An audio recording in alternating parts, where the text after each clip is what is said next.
Good afternoon. Welcome to the KDHE-KHC Infection Prevention Learning Action Network for the outpatient settings. My name is Michelle Clark, Senior Director of Quality Initiatives and Special Projects with the Kansas Healthcare Collaborative. I'm pleased to serve as your facilitator today, and Phil Coughlin, our Director of Communications, also is assisting with the technical aspects of today's event. Also with us is Brenna Stacy, Program Director for the KDHE Healthcare Associated Infections and Antimicrobial Resistance Program. Brenna, would you like to say a few words? Hey, thanks, Michelle. Good afternoon now, everybody, and thanks for attending our fourth session. I just wanted to remind everyone again that you can definitely put your name in the chat so we know who all is here. That's always nice to see, and like where you're from. If you have any questions, use the Q&A section and put those in there so we can answer them live, or at least keep track of them, and always send more information on later after the webinar is done. And I'll just turn it back to Michelle and once again say thanks, everybody, and we're excited to have you here. Great. Thanks, Brenna. And all right, so let's get started. Phil, how about the next slide?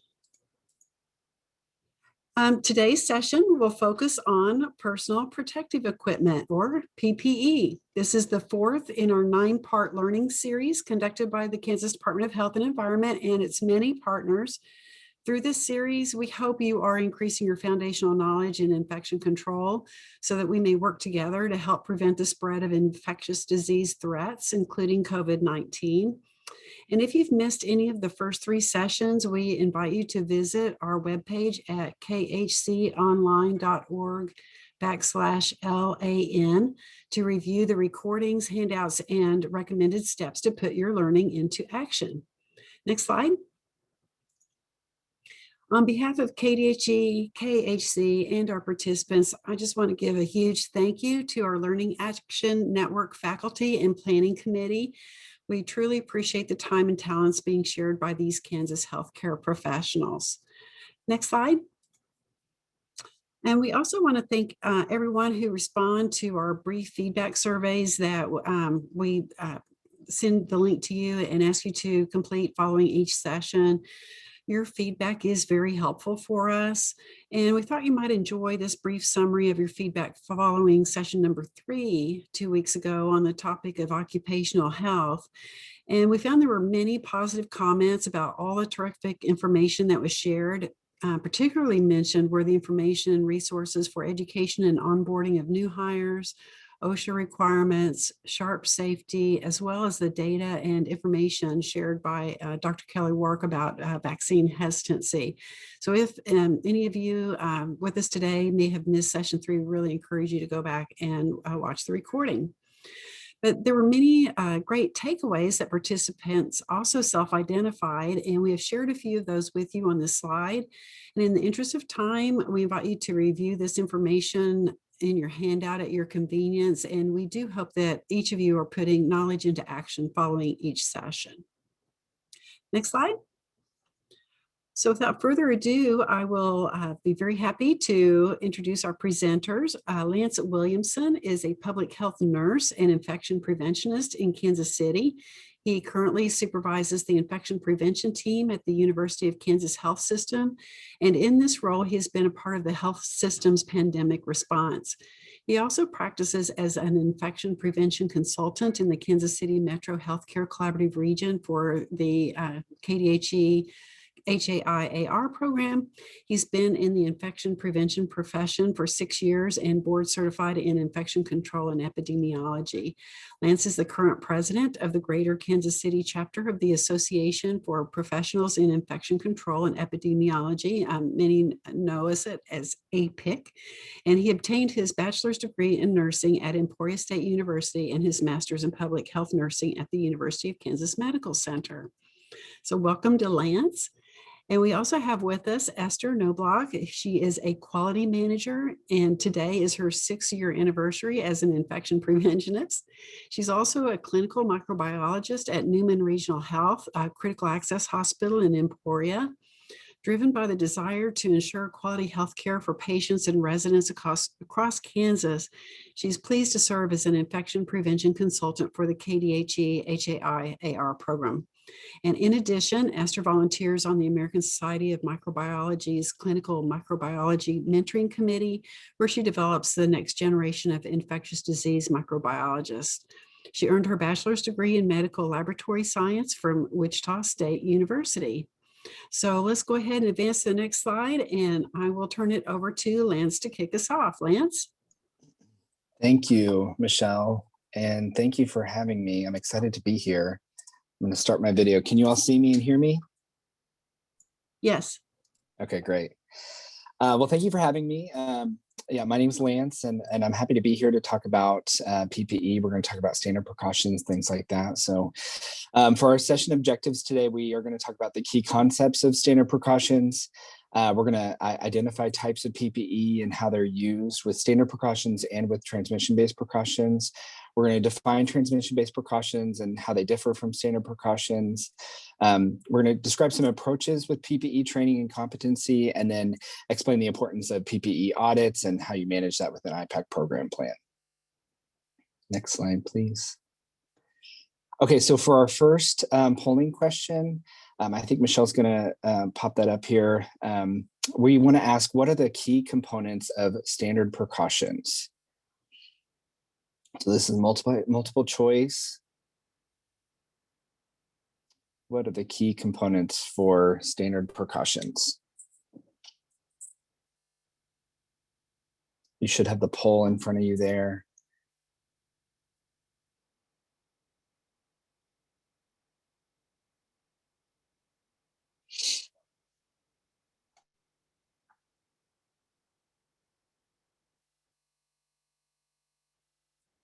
All right, I think most people probably got their answer in. Let's see. Okay, so 94%, all of the above. Yes, that is correct. And all of these are correct, but really it's all of them together as components. So these are skills that we use, the infection prevention basics that help us to get standard precautions for every patient and every encounter, but it's really all of them together make up standard precautions. So everyone was right. All of the above got most of the answers. So that is great. Good job, everyone. Next slide, please. So let's talk about standard precautions a bit. So we know standard precautions historically as universal precautions. At one point it was called that, where essentially we're treating everyone's blood and body fluids like they're potentially infectious, regardless of any isolation needs or any culture results. You know, this is for patients when we really don't know if they require transmission or not. It's for every patient every time. And that's really how we want healthcare workers to be thinking of standard precautions. You know, it consists of these 5 main components: hand hygiene, the use of PPE, respiratory etiquette, which has changed a lot in the last year, cleaning and disinfection, and safe injection practices. But it is essential for us to consider these as a conceptual framework that we use every day with every patient encounter, no matter what, per standard to a standard. That's why it's called that. So that we can utilize these basics for really any situation using our clinical decision making. So that's really the important part of standard precautions, is ensuring that it's used in that way. These make up the foundation of infection prevention practices. And really, this is the foundation of protecting healthcare workers from exposure, especially. So that's why it's called personal protective equipment. You know, it's ensuring that you're protected yourself. And we'll talk about some of the intricacies of how we use PPE with standard precautions. This has occupational health benefits, as well as ensuring that the patients have a safe environment so that we're not contributing to germ transmission. So all of these make up standard precautions, but it's not merely a set of skills. It transcends mere procedure and really should be your day-to-day, how you think about the way that you keep yourself and your patients safe each day. Next slide, please. So we'll talk about the different, the most common types of PPE and how we use those for standard precautions. So gloves are quite a contentious topic, especially over the last year. You know, when you have the whole world thinking critically about germ transmission, it's really important for us to ensure that the basics are covered and that we're not overcomplicating things. I think I've seen more people wear gloves just generally in public outside of healthcare environments more in the last year than I ever have before.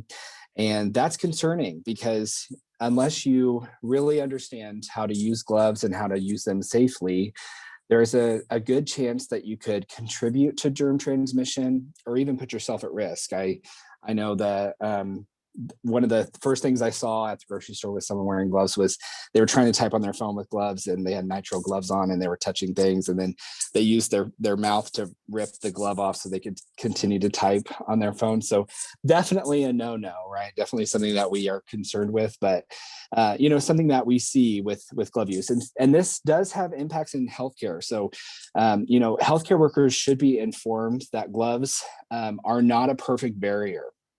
Germs can pass through gloves. There's micro tears in gloves. That's just not the way that just regular exam gloves are designed to be a perfect barrier. They help with prevention of cross-contamination and protecting your hands from blood and body fluids, but really nothing that we use in infection prevention is a complete fail-safe, right? So it's important to know when to use them. Indications for gloves, is when you're interacting with blood or body fluids, if you're touching non-intact skin, or if we're cleaning an environment, we're using a potentially caustic chemical. We want to protect our hands from that chemical. We know that overuse of gloves can lead to waste of resources, and it does perpetuate cross-contamination. There's a lot of data to support that nurses and all healthcare workers have a false sense of security when they're wearing gloves, that they think, these are just ubiquitously clean and I'm going to touch multiple environments. But the problem is you're not doing hand hygiene as much as you would if you just had your clean hands when you're interacting with a patient's environment. So it's really important for us to acknowledge that and to really challenge our healthcare workers to understand how contaminated their gloves are and when they should be changed. And any moment, we'll talk about hand hygiene next week at the next session, but any moment for hand hygiene should still be in place, even if you have gloves on. So taking those gloves off and performing hand hygiene at those critical moments for hand hygiene is really important. And we know that overuse of gloves results in missed opportunities for hand hygiene. So there is data to support that when gloves are overused, hand hygiene rates go down. One of the things I've seen over the last year is sometimes, especially with the challenges during the pandemic, people have used hand hygiene products over gloves. That's generally not recommended, so we want to avoid that. And we'll talk about when it's appropriate to use gloves in which setting and the next slide. Next slide, please. So this is a kind of a helpful diagram on really what type of gloves are indicated for examples in the clinical setting. This was adapted from the World Health Organization has a really great pamphlet on glove use. It's got a lot of great information. So starting at the top, sterile gloves, which we know have a different process for how we use them and how they're manufactured than exam gloves. We want to use those for obviously surgical procedures, invasive procedures, procedures that require a sterile field. And that's really it. We don't want to overuse sterile gloves for any other reason. And then exam gloves, nitrile gloves are the most common ones that we see. Those are the ones where it's going to be contact with blood and body fluids, mucous membranes, non-intact skin, where that is anticipated. So using your clinical judgment to wear those gloves when you need it to prevent exposure. And then, of course, direct exposure would include inserting an IV, drawing blood, suctioning an open trach, those type of things where you would anticipate close contact or touching blood and body fluids. And then there are also some indirect exposure situations in a clinical setting where, maybe you're emptying something that could splash, such as an emesis basin, handling soiled linen, cleaning up spills of blood and body fluids, or even unknown fluids. Those are all times that exam gloves are indicated. And then there are many, many times when it's just what we need is clean hands. So ensuring that you're doing really good hand hygiene. I think we forget sometimes that we have these great barriers on our hands that it works so well. That's what it was designed to do, and it's healthy skin. So, ensuring that you have no breaks in your skin, that you've got nice moisturized skin that is healthy, that is really a great way to protect yourself in most situations, especially in the ambulatory setting. So this would include any direct patient care that's includes examining intact skin, subcutaneous, cutaneous, and intermuscular injections. There's been a lot of conversation, especially recently with mass vaccination clinics on are gloves required for IM injections like vaccines? And they are not required by OSHA standards. And I've seen some helpful information on how to risk assess whether you need gloves for that or not. So I think it is a decision you need to make, but my typical recommendation is that you really shouldn't anticipate too much contact with blood and body fluids in those instances. So that's why it's not required. Clean hands will be great for a job like that. So bathing and dressing a patient, line manipulation, all times when we can just use good, clean hands for that. And then there are some indirect patient care that I've seen. I think many of us have seen, staff wearing gloves for charting or collecting trays. All of that can be done with just well-washed, cleaned hands. Handling non-invasive equipment is also another one. So those are all times when we really want to promote using just clean hands and not overusing exam gloves. Next slide, please. So we talked a bit about gloves, and there's been so much about masks over the last year. I'm sure everyone has heard a lot of information. This is just kind of a visual representation of the scale of masks that we see, right? Cloth masks, surgical masks, or simple masks. And then KN95s and N95s, all of which we see in different environments. There's been a lot of question about, our masks. How do we use masks? Are they effective? And I think the question is really about a timeline. At first it was, we need to make sure healthcare workers have masks for droplet precautions, for airborne precautions, things like that. And once, scientists found out that asymptomatic spread of coronavirus was a possibility and maybe even contributed most, that's when source control really came into play, right? Where the thought is, if you're the one that's infected, source control is putting a mask over to ensure that you're controlling any of your droplets or particles that are coming out of your mouth as you breathe and cough. That's something that we've historically used for things like patients who might have an airborne disease such as TB, but it's definitely more widely known and used now. And then PPE is like medical grade, right? So anything that you use that's personal protective equipment to protect you from someone who may be infectious. We now have data to support that even good cloth masks provide source control and provide some type of protection to the wearer too. So they can be considered PPE in some instances. We typically don't consider cloth masks in healthcare settings as PPE, but we know that there's data to support that they are protective.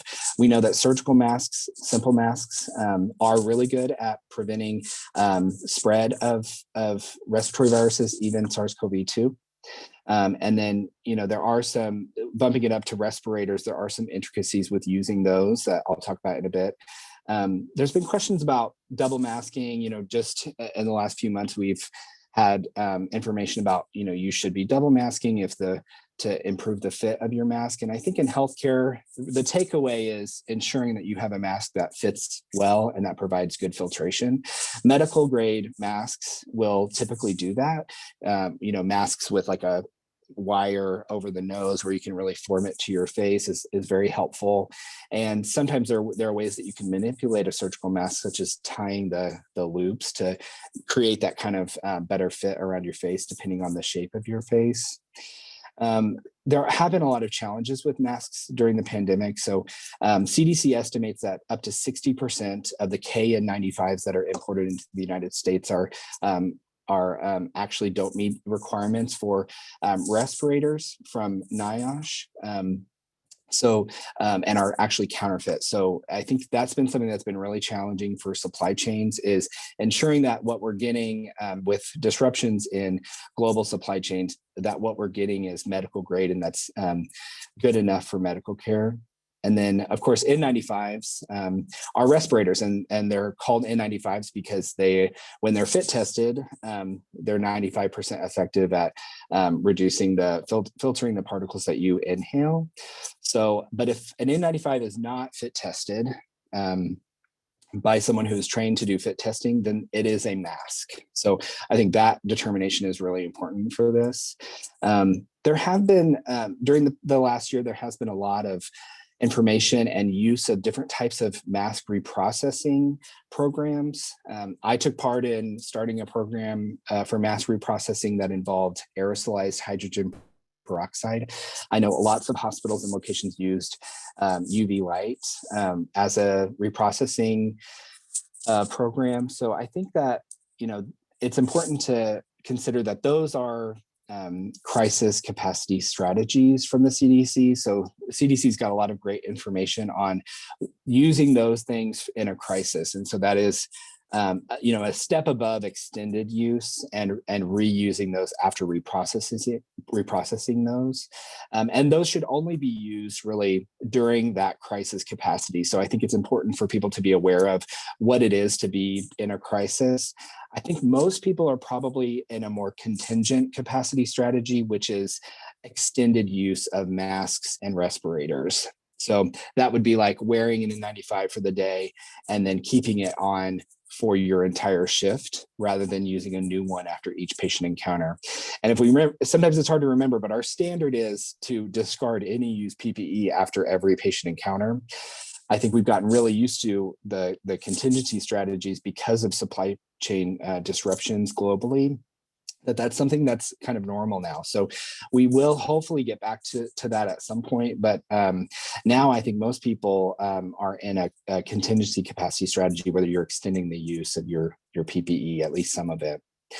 And then the new standard precautions. So I talked about, standard precautions is really using PPE and those other skills as needed, depending on the clinical situation. Right now, because of community transmission rates, standard precautions for any patient should really be a mask and eye protection at least. There's a picture of a full face shield there. I think that eye protection has been an underutilized piece of PPE and historically, and now we know that it definitely can contribute to transmission of certain viruses if we don't use it. The eyes are a mucous membrane. That's an avenue for germs to get in our body and make us sick. So eye protection is something that is definitely considered more important than it was historically. So right now, masks and eye protection are the new standard precautions. And I think that, no one has a crystal ball, but we will see maybe in the future seasonal masking and eye protection as we go forward. So I think that's something to consider when we work in healthcare and how this is going to impact us going forward. Next slide, please. So I wanted to talk about some misconceptions around isolation gowns. Isolation gowns are probably the most commonly used gowns, just in general for use with standard precautions.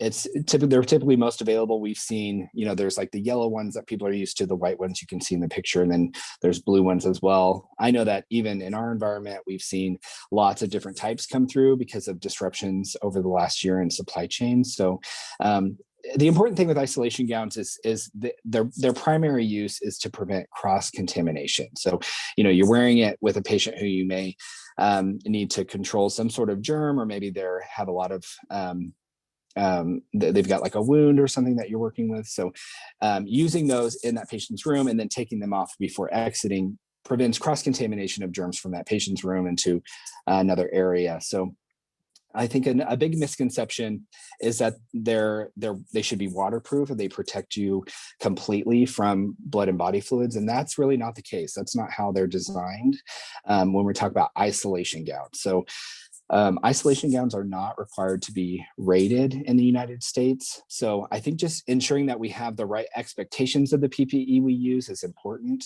Now, if we talk about gowns that are made to be impenetrable from water or fluids, like plastic gowns that we see, if you're going to do a type of procedure, or even surgical gowns, now those are rated in a different way, and so usually provide different protection. But with isolation gowns, when they say that on the label that they can be resistant to fluids, that is subjective. So what does resistant to fluids mean? Sometimes when they're tested, that means they spray them with water, and if they resist the water, then that's good. But the problem with that is blood has a different surface tension than water does, right? So blood could get through an isolation gown, seep through it more so than water could in that situation. So I think just ensuring that we have good expectations of what we're using with PPE and how we're using it is really good. So thinking about really the use of that as preventing cross-contamination is a good approach for healthcare workers. And then understanding what's clean and what's dirty as you're wearing PPE. So we talked a bit about that with gloves. Typically with gowns, we would recommend that the outside front is the contaminated part. So really being careful of what you're touching with that, and that the inside and the backside is what is considered quote unquote clean. So, and that can be helpful when you're using doffing or when you're taking off the PPE in a sequence. If there are times when you take off the gloves before the gown, you really don't want to touch the front of the gown with your bare hands, because that would be a time when you could contaminate your hands. But so thinking about what is clean and what is dirty with all your PPE, including your gown, is really important for reducing that cross-contamination. Next slide, please. So I wanted to share an infographic that actually I worked on in partnership with KDHE. Brenna was my preceptor during my master's program. And one of my favorite things is standard precautions. So this was something that we developed together after we did a research project on nurses' perceptions of standard precautions and how they understand standard precautions. So this is an infographic. The link is there in the slides. That is, you can use it, you can print it off. It basically just kind of does a rundown of standard precautions, kind of like we talked about. What are standard precautions? Why are they important? The skills that they involved, and then we do kind of talk about some barriers to doing good standard precautions that we learned from our study with nurses. So we did an evaluation of over 80 nurses, and they completed a Likert style survey of their knowledge and perceptions of standard precautions. And what we learned was they do see them as kind of these different skills, and really associating standard precautions with isolation needs. So we really don't want people to confuse those two things. So ensuring that standard precautions are our standard no matter what, irrespective of isolation needs, is really important. And then ensuring that these precautions are more than just procedure. It's our conceptual framework of how we work with patients every day with every patient encounter. So that's available on the link. I think someone just shared it in the chat. You can use that as a tool for educating folks about the importance of standard precautions.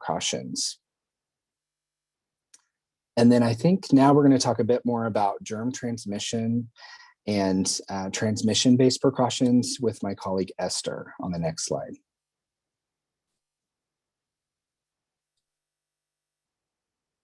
Hello, everyone. Thank you, Lance, for that informative presentation. And now we're going to switch gears a little bit. So no matter the germ, infections are spread from person to person through a common series or chain of events. To prevent germs from infecting more people, we must break the chain of infection. This is the core goal of infection prevention and control.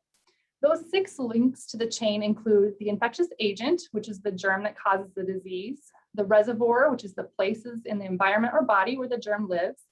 The portal of exit is the way the germ leaves its reservoir. The mode of transmission is the way the germ can be passed on. The portal of entry is the way the germ enters a new host, and the susceptible host can be any person. The most vulnerable are those receiving healthcare, people that are immunocompromised or have invasive medical devices. The way to stop germs from spreading is to interrupt this chain at any link. Healthcare setting transmission-based precautions focus on breaking the chain through the use of contact, droplet, and airborne precautions. Next slide, please.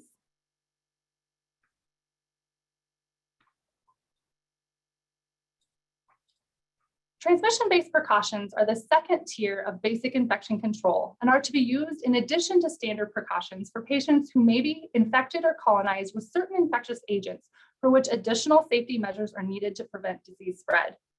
The key to transmission-based precautions is that they must be taken as soon as a disease is suspected.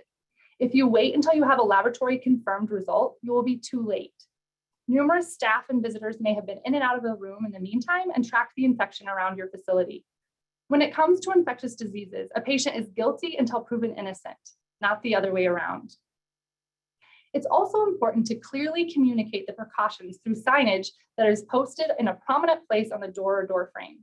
These should be easy to read and provide clear direction on required steps for safety.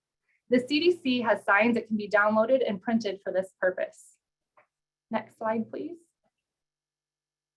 The three categories of healthcare setting transmission-based precautions are contact, droplet, and airborne.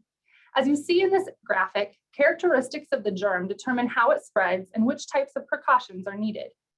In the following slides, we will review key concepts and the PPE required for each of these transmission-based precaution types. Next slide. We use contact precautions for patients with known or suspected infections that represent an increased risk for contact transmission. Examples include multi-drug resistant organisms that cause skin infections, like MRSA. This contact can be direct skin-to-skin contact, such as shaking hands, or indirect by touching surfaces that are contaminated with the germs. Items like bed sheets, medical equipment, phones, bedside tables, and light switches. For these patients, we must ensure appropriate patient placement in a single patient space or room in acute care hospitals. In long-term and other residential settings, making room placement decisions by balancing the risk of the spread of disease to other patients and the availability of single patient rooms. In ambulatory settings, place these patients requiring contact precautions in a private room or cubicle as soon as possible. Appropriate PPE for contact precautions include gowns and gloves, which should be worn for all interactions that may involve contact with the patient or the patient's environment. Donning PPE upon room entry and properly discarding it before exiting the patient room will help contain pathogens. We want to limit the transport and movement of patients outside of the room to medically necessary purposes. When transport or movement is necessary, cover or contain the infected or colonized area of the patient's body. Healthcare workers should remove and dispose of contaminated PPE and perform hand hygiene prior to transporting patients on contact precautions. Then don clean PPE to handle the patient at the transport location. This can sometimes be a difficult concept for staff. We need to stress that we cannot have contaminated PPE in the hallways. The slogan that I'm known for here at my facility is gloves in the hall, not at all. It's important to use disposable or dedicated patient care equipment like blood pressure cuffs for these patients. If common use of equipment for multiple patients is unavoidable, thoroughly clean and disinfect the shared equipment before use on another patient. It's also important to prioritize cleaning and disinfection of the rooms of patients on contact precautions to ensure that they are frequently cleaned and disinfected. This needs to occur at least daily in acute and long-term care settings or prior to use by another patient in outpatient settings. Focus should be on the frequently touched surfaces and equipment in the immediate vicinity of the patient. Next slide. Droplet precautions are used for patients with known or suspected infection by pathogens transmitted by respiratory droplets that are generated when the patient coughs, sneezes, or talks. Examples include the respiratory viruses that cause colds and influenza. To control the spread of droplets that are at the source where they are created, which we call source control, we want to put a mask on the patient.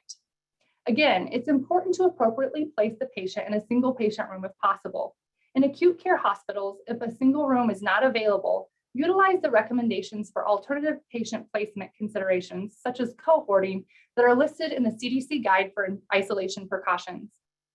In long-term care and other residential settings, make these decisions regarding patient placement on a case-by-case basis, considering the infection risk to other patients in the room and other available spaces. In ambulatory settings, we want to place patients who require droplet precautions in an exam room or cubicle as soon as possible and instruct these patients to follow respiratory hygiene and cough etiquette recommendations. Appropriate PPE for droplet precautions is a procedure mask and eye protection. The mask should be donned prior to patient room entry.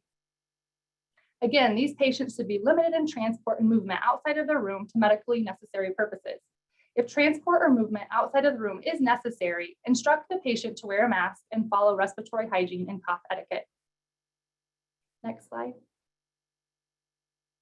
Airborne precautions are required for patients known or suspected to be infected with pathogens transmitted by the airborne route. The most common example we think of is tuberculosis, but other pathogens like measles, chickenpox, and disseminated herpes zoster also require airborne protection. These pathogens spread through tiny droplets that are less than 5 microns across and can remain suspended in the air for long periods of time and travel great distances. For source control, we want to put a mask on the patient. Appropriate patient placement for airborne precautions includes the use of an airborne infection isolation room, which is also known as an AIIR, which is negative in pressure in relation to the corridor. These are special spaces constructed according to the CDC guidelines for isolation precautions.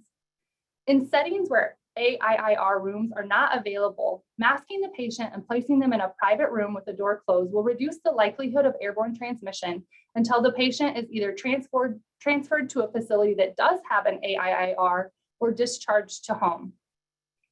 We want to restrict susceptible healthcare personnel from entering the room with patients with known or suspected airborne diseases.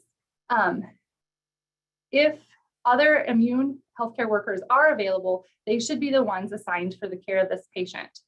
If susceptible healthcare workers are exposed unprotectedly, they need to be immunized as soon as possible after that event.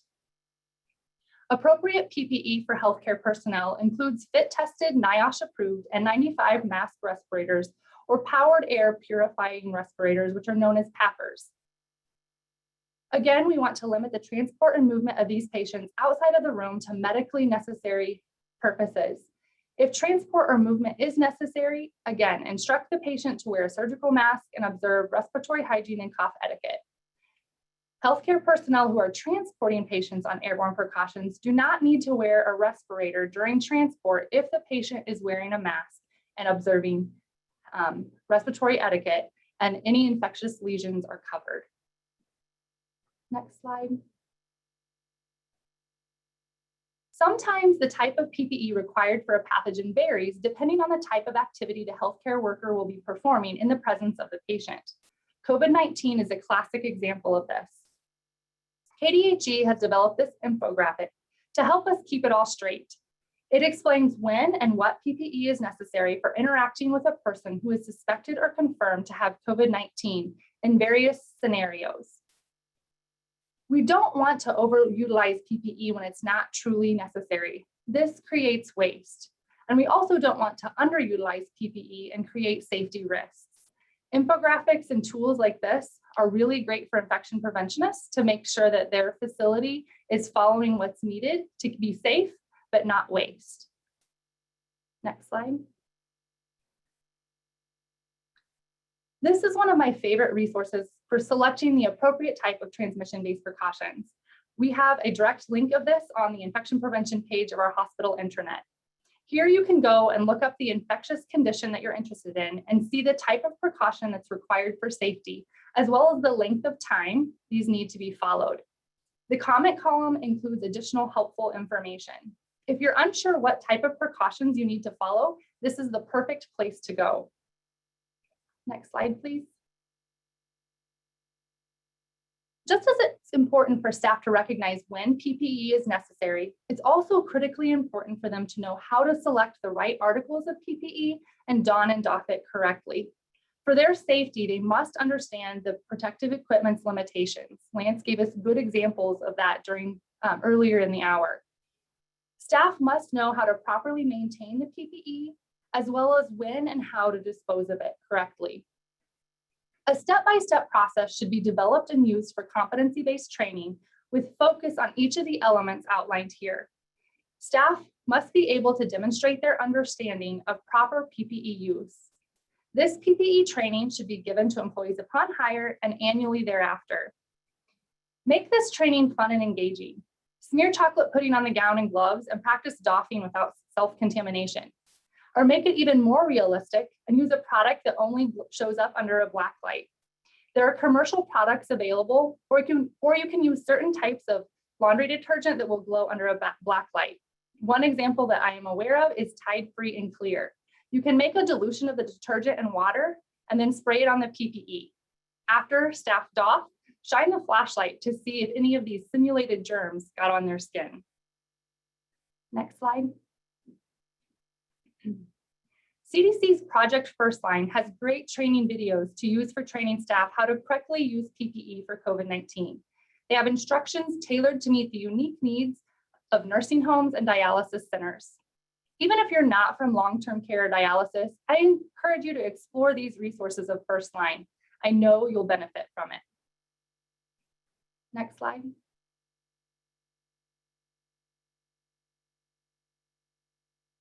Facilities should routinely audit adherence to proper PPE selection and use. Performance should be shared with staff and clinical leadership to raise awareness of compliance with safety measures.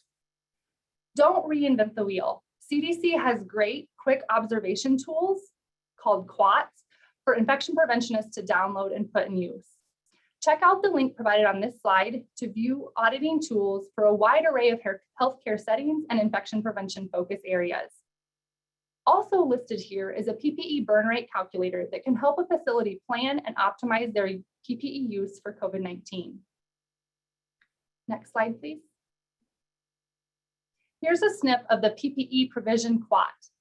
These are well done and super easy to use. The task of completing them is very simple to delegate. And I found using frontline staff to complete audits like these helps increase buy-in and creates PPE champions within the various clinical departments. Next slide. So thank you for staying with us throughout the end of the content. We're now going to pause for another polling question before sharing references and taking questions. So they've just put up the polling question. So personal protective equipment training and competency programs should include everything except select one, the correct sequence for doffing PPE, the selection of required articles of PPE, limitations of PPE, or alterations to PPE. Which of these should not be stressed during training and competency programs?